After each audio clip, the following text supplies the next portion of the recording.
I'm joined by Sonita Gale, director of the new BAFTA longlisted documentary Hostile. Hello, Sonita. Hello, Jen. Nice to meet you. How are you? I'm very well, thank you, and nice to meet you too. I have just finished this morning watching your film, Hostile, which is really, really interesting. Would you mind just telling us, to start off with, a little bit about Hostile? Yeah, sure. So Hostile is a film about the hostile environment.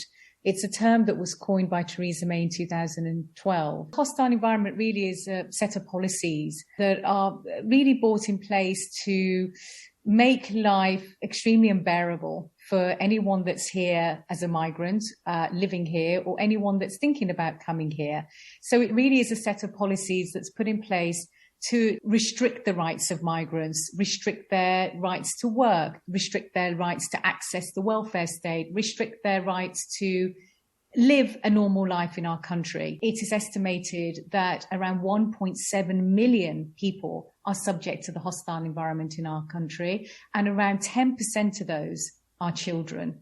So it's pretty shocking. And the film really is about 4 participants that are subject to the hostile environment, mainly from the Black and Asian community. And the film really brings to the forefront the ideas, the legislation, the policy, the narrative around the hostile environment, how it's affecting individuals, the history of the hostile environment, and why we have a hostile environment today.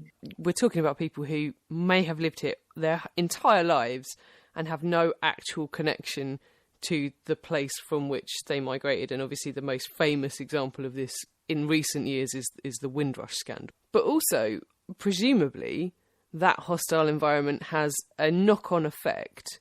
Yeah, I mean, sure. I mean, with the Windrush scandal that was broke in 2017, we had people here that came post-Second World War, people that came from the Commonwealth, people that came from Jamaica, people that came from India, people that came here that felt that they were coming here to better their lives, to create a home for themselves. And when they came here, they thought that they had been granted citizenship, that they were allowed to be here, live freely, work, contribute economically and culturally to our society, only to find out 5 decades later, in the case of the Windrush generation, that their landing cards had been destroyed, that there was no identification of them, no recollection of them. There was no trace, no paper trail.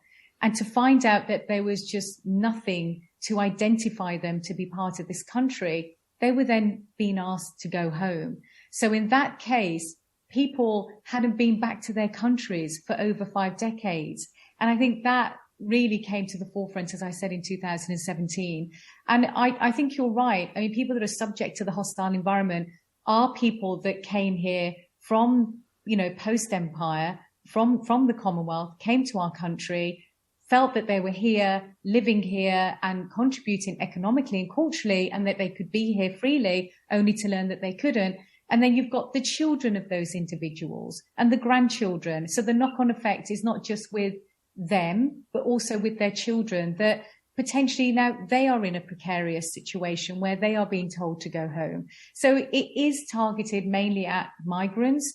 But what we've seen recently, Jen, with the Nationality and Borders Bill, it's now opening up and it's now targeting people that have British citizenship but are eligible for dual citizenship and are now being told, well, if you're eligible for dual citizenship or you have dual citizenship, there is a possibility that you could be deported and sent back home to the other country that you have citizenship with.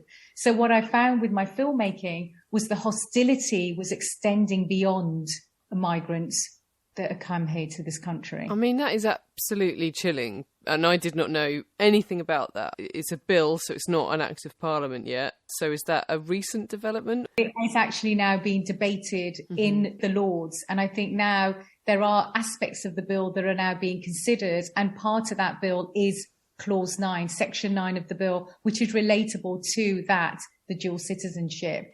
And I think there are other restrictions that are being placed on this bill in regards to asylum seekers and refugees. And, we ask so many questions within the film that how much are we going to restrict human beings? There is just no empathy, no understanding, no care and consideration as to what people are going through, where they have come from, how they've contributed economically and culturally to our country. And that whole rhetoric around Brexit and pain and go home just permeates through all of this. It just sickens me to the core that this is happening still.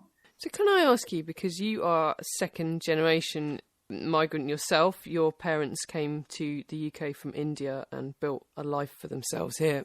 Is that what drew you to make this film? Yeah, I guess it was. When my parents came from India, my mother particularly was a victim of partition. 1 million people died during that time. 15 million people were displaced. She lived in Lahore, and she lived amongst Sikh, Hindus and Muslims. They had a business. She was a child. Life was good. And at the age of 12, her life changed in August 1947 when she walked for 16 days and for 180 kilometers to India, to New India, and lived in a mud hut. And as a child, she would tell me the stories of that journey and what it was like to leave her life and to start anew, and how they lost absolutely everything, how she saw murder and death and just bloodshed on a large scale during that walk. And I think it was something that she carried her entire life, and something that she spoke to me about quite deeply and quite profoundly.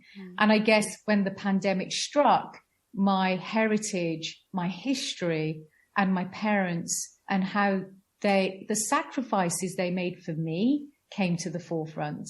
Because we have a global pandemic, we're relying heavily on our local community, the local corner shop, the taxi driver, the NHS worker. These become our community. These individuals become our reliance. And that took me right back to my childhood, where I lived in a Sikh community, a white working class, a black working class community. And my father had a convenience store. My parents worked in a factory. And those memories of my childhood just gave me the motivation to go out there and make a film about what was happening in the height of a pandemic and what was happening on the ground within migrant communities. And I felt like I had to do it. It was like my calling. I want to talk a little bit about one of the things that you cover in the film, which is the contribution made by immigrants to the NHS. What you sort of do in the film is you explore the link between the hostile environment and the privatisation of the NHS, which was very interesting to me, because obviously that's something that we're all thinking about sort of periodically and probably worrying about a little bit. So I wondered if you could explain that to me a little bit about that link between the two. I guess it was like during the pandemic, there were so many protests, protesting for Black lives, protesting for pay equality in the NHS, protesting for housing rights. And I went to those protests. So on the ground, whilst I was filming my film, I was going out and protesting and listening to what was happening. Simultaneously, I met Farouk, NHS worker who is a participant in the film, who during the height of the pandemic lost his job because he was subject to the hostile environment. And I guess, those links happen because here we have Farouk, an NHS worker that came here as a student 17 years ago and hasn't been able to get his settled status in the UK, has paid tens of thousands of pounds to renew applications, still on a limited leave to remain, can't get his indefinite leave to remain, and he feels like nobody wants him here, that they just want him to go home. In the same time, we have got tens of thousands of job shortages within the NHS. The NHS is at breaking point. The NHS workers that work for the NHS are struggling with pay. We've got people like Farouk that are here lawfully, legally, trying to get their settled status and in debt because they can't and not working for the NHS anymore. And then we've got this whole idea of privatisation. I tell you why they are not giving people like Farouk jobs for the NHS, because they're trying to privatise the NHS. Let's just strip the NHS away from all of its assets, including staff. Let's just break the NHS. So inevitably what will happen is that we will have to privatise the NHS, because the NHS doesn't have resources. The NHS doesn't have staffing. The NHS is broke. This is the narrative and the language that we're being told. But in fact, there is a staff shortage. So why on earth are you not letting the migrant communities that are here working for the NHS stay here and continue working here and give them the settled status that they deserve. It's an argument I've not heard before, but it's an interesting one. And of course, it's absolutely right that immigrants or migrant workers are an asset of the NHS. And of course, everyone knows if you want to do away with something, you strip it of its assets, you ground it down. That's exactly what's going to happen if we do not bring issues like the hostile environment to the forefront and put it into the public forum, into the public domain, into the public narrative, so that people know this is happening and actually why we need to start raising awareness about what's happening within our communities, so that we don't have an arrangement that's been run by a political party or a system that want to privatise the NHS. Because that's one concern of mine, is the future of the NHS. A big concern of mine is the future of our country, but the future of our beloved NHS. So there is a myth, essentially, that immigrants come in, steal our benefits, etc., and basically use our resources, which means that we then have less resources. And it is a myth, and for a number of reasons. Obviously, a lot of the people who come here as migrants are in fact working and contributing to the taxation, so they are making a economic contribution to the country, but also there is a law, no recourse to public funding, which actually was brought in by the new Labour government in 1999. It is a particularly heinous policy. It's pretty vicious. Can you tell us a little bit about it? No recourse to public funds is a condition that's stamped on people's visa. No, it's stamped on people's visa that are on a tier 1 to tier 4 visa, and also people that have limited leave to remain. So fine, when you come to this country, you are aware that you have no recourse to public funds. So no recourse to public funds, then you don't get universal credit. You can't get disability living allowance. You can't get carers allowance, child benefit, housing support, housing benefit. You can't access free school meals if you're subject to no recourse to public funds. People that are here, that are paying taxes, that are contributing to our country, those that are on limited leave to remain, have no recourse to public funds. People that are here on a tier 1 to tier 4 visa that can only work 20 hours a week, like a student that's in our film, have no recourse to public funds. But I think what the pandemic has highlighted, that in a global crisis where people like students are losing their job because all of the restaurants are shut, when you have no recourse to public funds, you have nothing. So you are relying on food banks. You can't access certain sort of medical benefits. There's no money, there's no access for anything. And I think Farouk sort of says it in the film, how do I pay for my nappies? How do I pay for my food? There's absolutely no support there at all. And I think there is this myth that immigrants or migrants are here sponging off our system. Well, they're actually not. They're here contributing, putting more in than what is being taken out, significantly more in. And I think the pandemic brought this sort of policy to the forefront, and politicians like Stephen Timms, question the Prime Minister about it and sort of say, well, hang on, what's going to happen to all of these people, these 1.4 million people that are struggling and suffering at the hands of no recourse to public funds? There's an incredible moment in the film, which I've never seen before, which I'm surprised didn't garner more press attention at the time, where Stephen Timms, the Labour MP who you just spoke of, then talks to Boris Johnson in, I think it's some sort of select committee hearing or something like that, and brings up the no recourse to public funds. And Boris Johnson does not even know what this policy is. It's an astonishing moment when he sort of like blusters his way through it. Absolutely. And that was a year and a half ago. And Stephen Timms is still waiting for an answer. So Prime Minister Boris Johnson, if you are listening, please may we have an answer. Please may we have an answer. But, it's you're right. He didn't know what that policy was, and he didn't know the impact that policy was having on so many individuals. And he has been quizzed and questioned about it since. We still don't have an answer. Historically, our immigration policy has always sort of predominantly focused on non-white immigrants. And we talk about people from the Commonwealth who were invited to come to the UK and fill vacancies in jobs to rebuild after the wars. But that's not the full picture, is it? Because there was actually quite a lot of discussions at the time that were trying to prevent this happening as well. I wondered if you could tell me why you think historically we have shown hostility towards non-white immigrants particularly.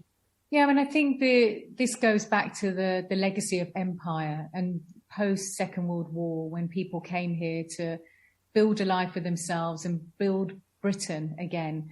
And I think that, in 1913, I think empire occupied 23%, the British Empire, 23% of our planet. And that's a significant number where British identity had so much control. And then all of a sudden, we have an influx of migrants from those countries to our country. And people are thinking, well, what do we do with them? What is their identity? What is our identity? And what does that mean? And I think when I was looking at the history of the hostile environment, it took me back to empire and sort of, whether that sort of nostalgia of our colonial past was breathing into modern day policy, breathing into the narrative around Brexit. The whole campaigning was about take back control. The whole narrative was about migrants sponging off our system. I think I just want to say a quote from Afua Hirsch. The ghosts of the British Empire are everywhere in modern Britain, and nowhere more so than in the dream of Brexit. The reason why I went back to empire was to trace, well, actually, we haven't done good historically, and we continue to not do good with the policies and the legislations and the bills that are being passed today. So we went from like empire to all of the different acts in the 60s and the 70s that have been put in place to 2012 and the hostile environment, to Brexit in 2016. And now we're in 2022 and we have something called the Nationality and Borders Bill. I mean, when does it stop? This whole kind of beating down of the migrant, beating down of the individual that came from the British Empire.